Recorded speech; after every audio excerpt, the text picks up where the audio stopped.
list of who I wanted to work for. And at the top of that list was the Beatles.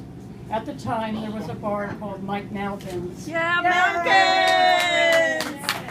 That we all hung out in. And I knew Mike pretty well, so I went to Mike and I said, you have to introduce me to Nat Weiss. And a couple of nights later, Nat was there, and I was there, and Mike took me over to Nat's table, and he said, this is Lynne Beltman, you have to hire her.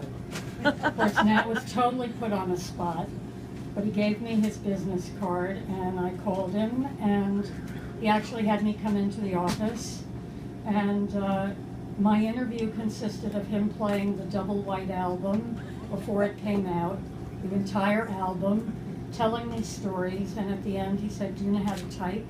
And I said, yeah, and he goes, okay, start Monday.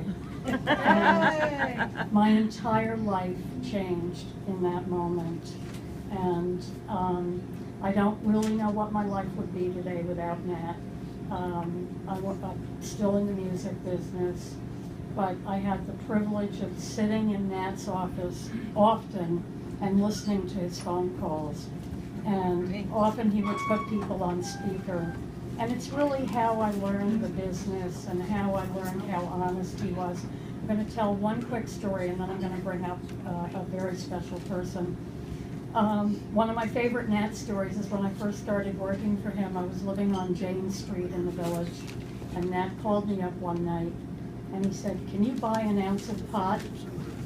And I said, yeah, I guess so. And he goes, okay, I need you to buy an ounce of pot.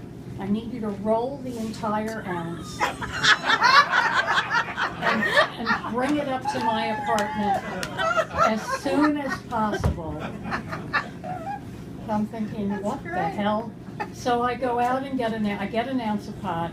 I'm sitting in my apartment. Those are the days when twigs and seeds were still in there. Rolling the entire thing.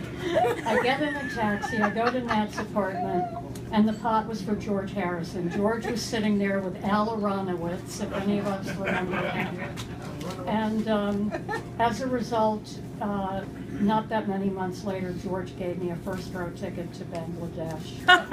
Anyway, I would like to bring up a special person who is the co-writer of Summer in the City from The Loving Spoonful, Mr. Steve Boone.